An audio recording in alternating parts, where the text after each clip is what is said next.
So, the queen spent 70 years basically setting aside some of the most beautiful jewelry in the world. For a long time, royal historians thought she simply did not care for it. Or maybe it was damaged. Or maybe she was just keeping it locked up because she could. But now that we are watching the Princess of Wales, Catherine, take on this role with real energy, the true story is becoming clear, and it is far more interesting than anyone first believed. It turns out Queen Elizabeth II was not ignoring these pieces at all. She was holding them back. She was playing a very long game where certain tiaras, necklaces, and earrings were simply too romantic, too modern, or too loaded with history for her own time. They did not match the steady, unchanging image she needed to show as monarch for 7 decades. So she put them away, skipped a generation, sometimes 2, so they could appear nearly 100 years later on the one woman she felt was meant to wear them. And if you look at what has happened since Catherine joined the family, the pattern is clear. Before we go into the vault, if you enjoy deep looks into royal history like this, hit subscribe to Crown Watch so you do not miss what comes next. Let's begin with the biggest mystery of all, the one that left experts sure the masterpiece had been destroyed. For decades, this tiara was almost a ghost. Grainy black and white photos from the 1920s existed, and then nothing. Total silence. Most people in my field had sadly accepted that it had been taken apart, sold, or broken down to make something new. I am talking about the Strathmore Rose tiara. Its story begins in 1923 when Lady Elizabeth Bowes-Lyon, who we all know as the Queen Mother, was getting ready to marry the Duke of York. She was young, fresh-faced, not born to be a queen, but clearly meant to become one. Her father, the Earl of Strathmore, wanted to give her a wedding gift that truly showed who she was, something soft and floral and romantic. So he ordered this garland of wild roses made in diamonds. It was a complete masterpiece of 1920s design. And the best part is that it could be worn 2 ways. Low across the forehead in that flapper band style, or high on the head like a traditional crown. The young Duchess loved it. She wore it often in those early happy years before the abdication crisis changed everything and her husband suddenly became king. But by the 1930s, once she was queen consort, the flowers vanished. She needed larger, taller, more imperial diadems. The wild roses were packed away. When Queen Elizabeth II inherited the whole collection, she had this piece available for 70 years. 70 years of state banquets, galas, portraits, and she never wore it. Not once. Why? Because Elizabeth II was a monarch of structure. Her style was regal, strong, geometric. A delicate floral garland from the 1920s simply did not fit the image of the sovereign she had created. So the Strathmore Rose slept. It slept through the Blitz, through the swinging 60s, through the entire Diana era, all the way until November 2023. That is when the Princess of Wales stepped out of her car at Buckingham Palace for the South Korean state banquet. And a gasp went through the whole community of royal watchers. There, resting on her dark hair, was the ghost. The Strathmore Rose, completely undamaged, perfectly intact, looking as if it had been made yesterday, just for her. The meaning here is striking when you think about it. Catherine, like the Queen Mother, was not born royal. She is an English rose who married into the family. By lending her this specific tiara, a piece unseen for a century, King Charles was sending a message that could not be clearer. This was not just a loan. It was a return to life. The Queen had kept this floral masterpiece safe for the one woman who could wear it without looking as if she was pretending. It skipped the monarch. It skipped Princess Margaret. It skipped Princess Anne. And it waited 100 years to find its match. If the Strathmore Rose stands for romance, the next treasure stands for something completely different. Raw, pure power, and maybe a weight that Queen Elizabeth II decided was simply too much for her shoulders alone. We forget sometimes that when Princess Elizabeth married Prince Philip in 1947, Britain was still recovering from the damage of World War II. Austerity, rationing, rebuilding, that was the reality. But in India, one man lived in a world untouched by any of that shortage. The Nizam of Hyderabad was arguably the richest man in the world at that time. When the future Queen of England announced her engagement, he did not send a gift. He sent a blank check, or the jewelry version of one. His instruction to Cartier in London was the simple. richest man in the Let the world at princess that time. choose whatever When she the future wants. he Imagine didn't send a standing in the gift. Cartier He sent a showroom blank in check. 1947 Well, let the with that princess kind of choose freedom. whatever she wants. Princess Elizabeth Imagine chose a standing in the floral Cartier wonder, showroom a in necklace of 1940 such detailed with that kind of platinum permission. lacework and Princess bright Elizabeth diamonds that it chose a looked floral less like jewelry magnificence, a and necklace of more such like a intricate frozen platinum waterfall. lacework It has a and detachable blinding double drop diamonds that it pendant looked less and like 13 jewelry and more emerald like cut a frozen. diamonds. This is the Nizam of Hyderabad necklace, and today it is widely seen as the most valuable necklace in the private royal collection. Careful estimates put its value in the tens of millions. As a young woman, the new queen wore it often. It was the ultimate sign of majesty in the 1950s.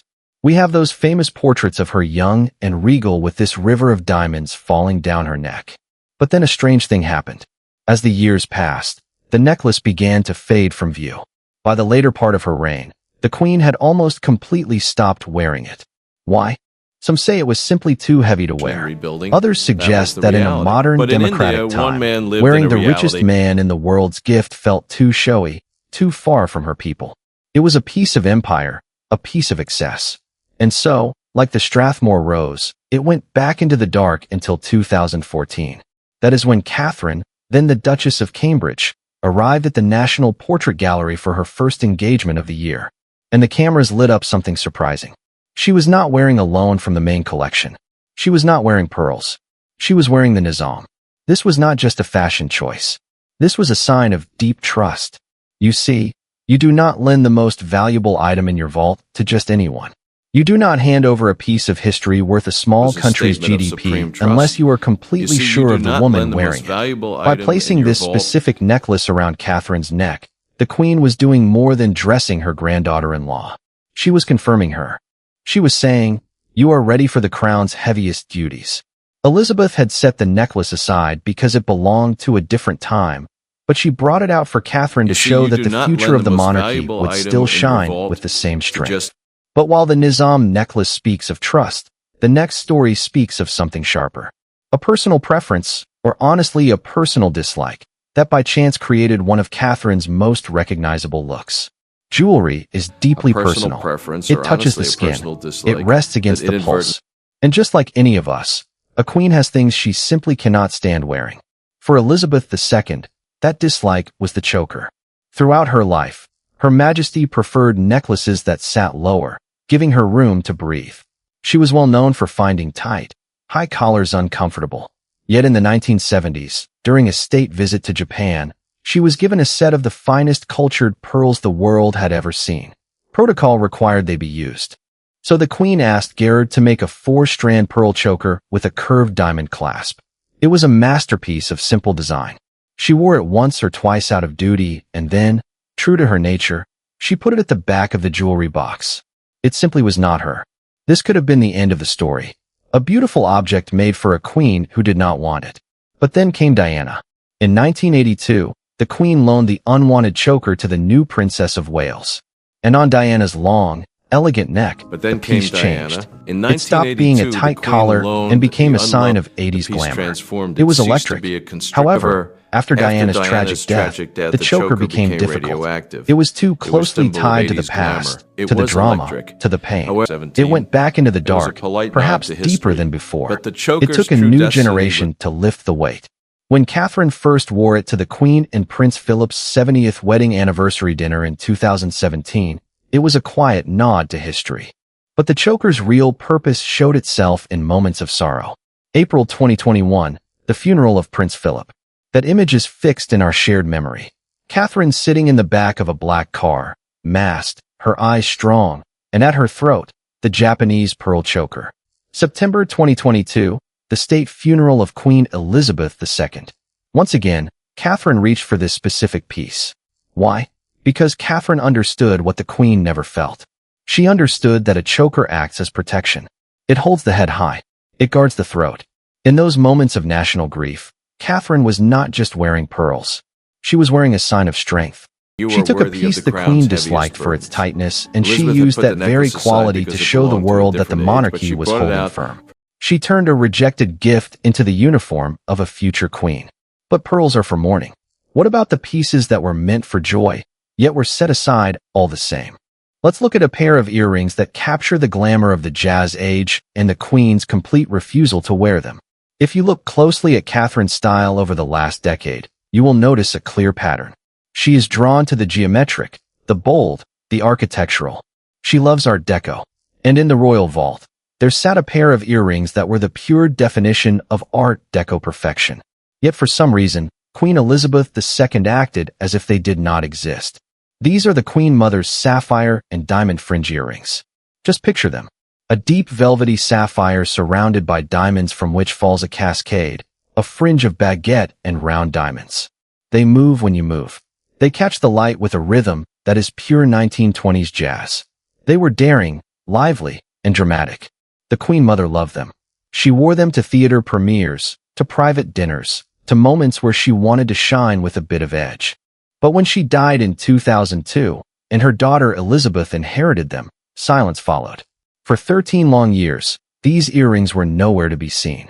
The Queen, with her careful taste, likely found them too loud, too mobile, perhaps too lighthearted for a monarch in her 80s. They seemed set to become just another number in a drawer. But the vault has a way of waiting.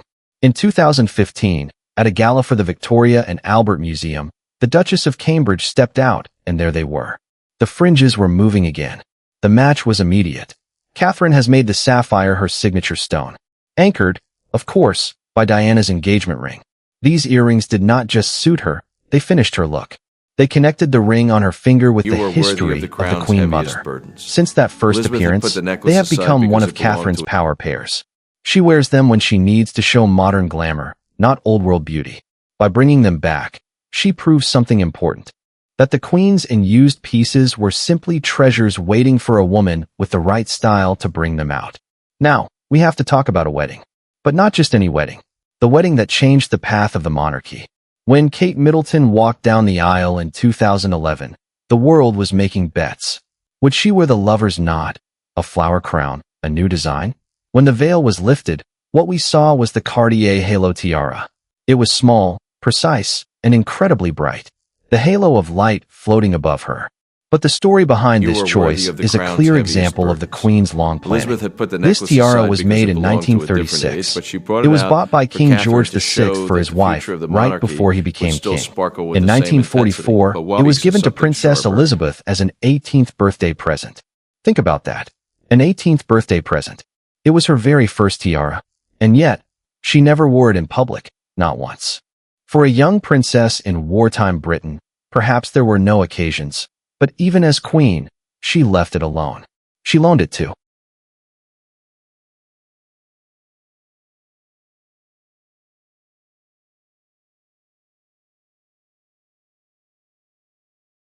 her sister Margaret, who wore it often in her lively Forget youth, sometimes and that then to her when Princess daughter Anne. Elizabeth But by the married Prince 1970s, Philip the halo had we forget vanished. sometimes For that 40 years, Britain was still this tiara recovering from sat the in the dark. devastation of World It War was II. too small for the Wasn't it big hair of the 1947? 80s, too modest for the shine of the 90s.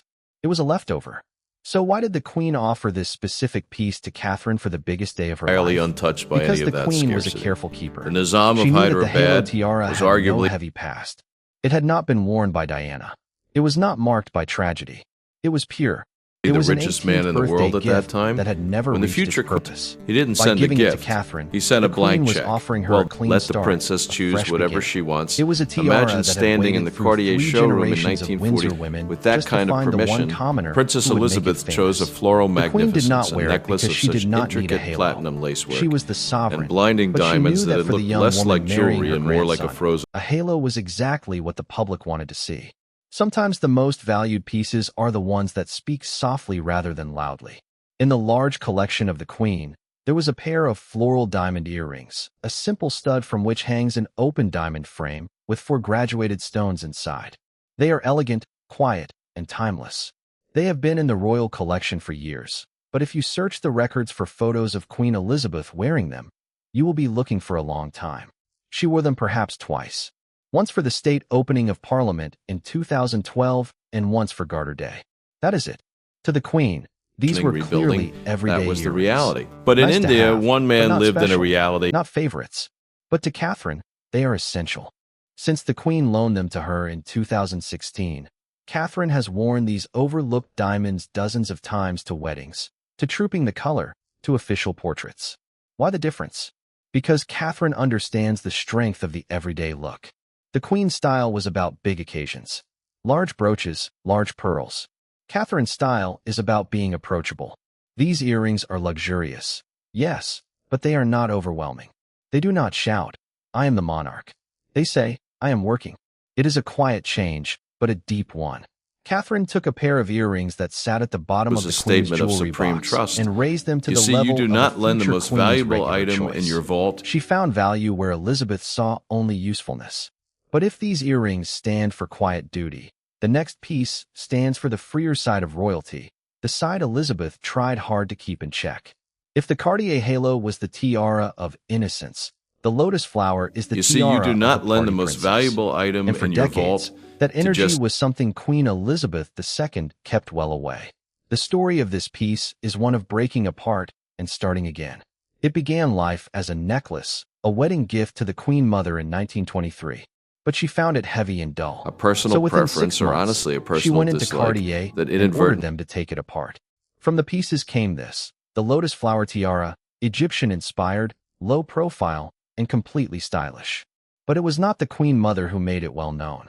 It was Princess Margaret. In the 1960s, Margaret was the royal rebel. She wore this tiara in the bath. She wore it to wild parties. She wore it with hair piled high and eyeliner thick. The lotus flower became tied to the more scandalous side of the Windsors.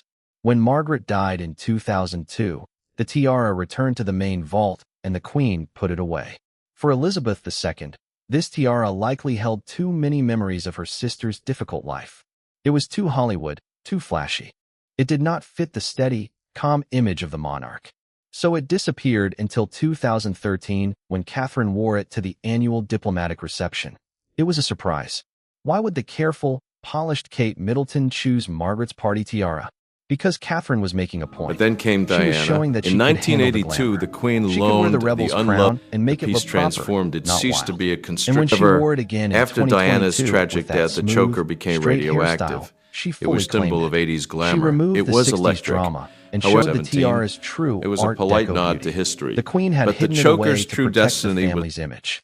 Catherine brought it back to strengthen it. We have talked about the Queen's dislike of chokers, but here is a piece that shows just how strong that feeling was and how much Catherine sees things differently. This is Queen Mary's Art Deco diamond choker. It is a masterpiece of geometric design, bars of diamonds, clean lines, pure modern luxury. It was made to be worn tight against the throat, a style Queen Mary loved in the 1920s. However, like many of Mary's pieces, it was a converter. It could be turned into a bracelet. When Elizabeth inherited it, she had choices. She could have worn it as a choker. Impossible for her. She could to have the worn it back as of a the jewelry bracelet, box. but she did It's sim- neither. For over 50 years, this piece sat untouched. It was too sharp, too hard for the Queen's softer, Cole demanded more they floral be taste. used. It was a So the leftover from a Queen strict commissioned grandmother. Gerard But to Catherine, create a Catherine loved structure. She wore it once or In twice out of duty. 2015, the Queen opened the vault and gave this piece to the Duchess of Cambridge, but not as a choker. Catherine wears it as a bracelet, a wide, bright cuff of diamonds. It has become her regular piece for state banquets. Why? Because it is protection. It is heavy. It is solid. And it speaks of strength. The Queen saw a choker she could not wear. Catherine saw a strong cuff that she could not do without. It is yet another example of how the two women see jewelry differently. Elizabeth saw history. Catherine sees use and style. While the emerald choker was alone, the next pair of earrings was a gift. And their path to Catherine is perhaps the most moving of all.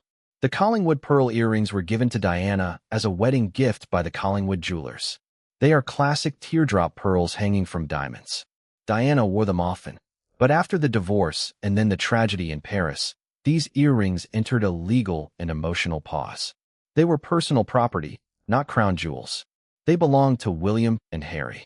For years, they sat in a private safe, a reminder of a mother lost too soon. When Catherine began wearing them, it was a quiet discovery. She did not make a press statement. She just started wearing them to school runs, to garden parties, to official tours. She made them part of her daily life. The Queen, of course, had her own pearls.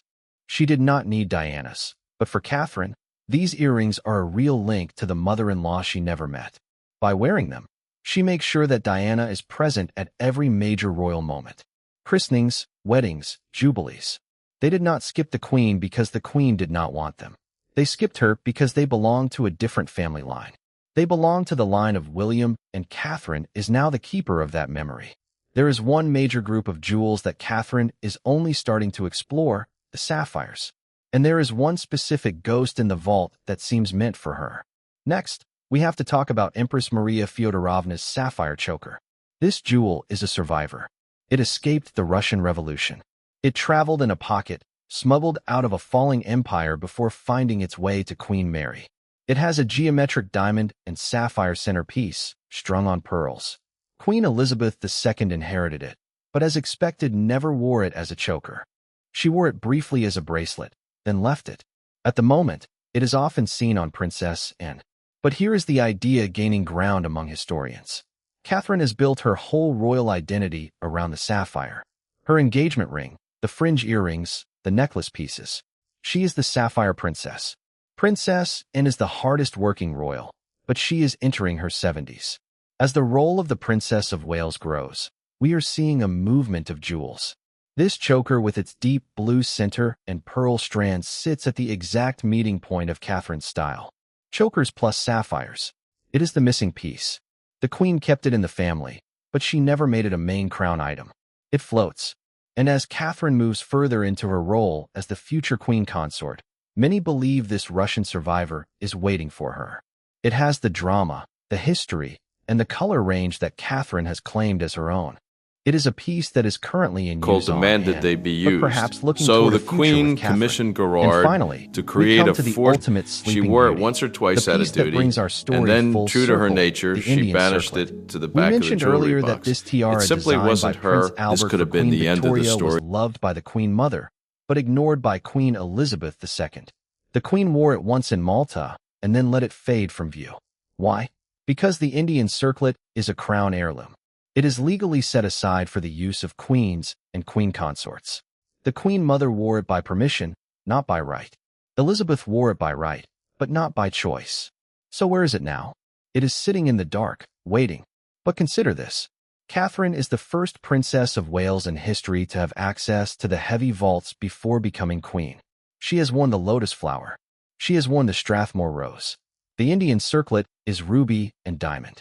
It is Eastern in design, floral and arching. It needs a wearer with presence. There is a growing belief that King Charles, who loved his grandmother, the Queen Mother, wants to see her signature pieces return. And since Camilla has chosen the Greville honeycomb as her signature, the Indian circlet is left without a head. It is the final test. If Catherine steps out in the Indian circlet, it will be the clearest confirmation. It will mean she is no longer just William's wife. She is the queen in waiting, wearing the crown designed by Prince Albert for the woman who shaped the monarchy. It slept through Elizabeth's reign because Elizabeth had her own tiaras. It is waiting for Catherine because she needs a tiara that links the past and the future. As we look back at these treasures, the tiaras that vanished for a century, The Indian necklaces circlet too is heavy ruby for and a queen, diamond. It the is earrings that waiting. waited for But a consider different kind this. of wearer. Catherine a pattern is the appears. King Charles. It is easy to think who- of the royal vault as She a has museum, worn the lotus a place flower. where things are simply She has worn the stored. Strathmore But the truth rose. is more active. It is the final vault test. is a chessboard, and If Queen Catherine Elizabeth steps out in the II Indian was circle, the grandmaster. it will be the She played a ultimate game that confirmation. stretched across It will decades. mean She in knew waiting, that if she wearing the wore crown everything, designed by Prince nothing would Albert feel for special the for woman the who next defined the generation. monarchy. She It knew slept that some through jewels needed waiting. to But rest consider so that this. when they returned, Catherine they would is the feel first new. princess of She Wales held the in Strathmore history rose not to have out of access to the selfishness, heavy but out vaults of before care. becoming queen. She saved the Nizam She has necklace worn the not lotus out of flower. greed, but out of She has trust. worn the Strathmore She left rose. these pieces in the dark so that Catherine could be the one to bring them into the light. In doing so, Elizabeth made sure that the monarchy did not end with her. She gave Catherine a set of tools from history, a collection of sleeping beauties that let the new Princess of Wales tell her own story using the language of the past. The Queen is gone, but thanks to her planning, the jewels are more alive than ever. Catherine is not just borrowing jewelry. She is finishing a plan that was started long before she was born. And honestly, that is a level of long-term thinking that is truly remarkable to consider.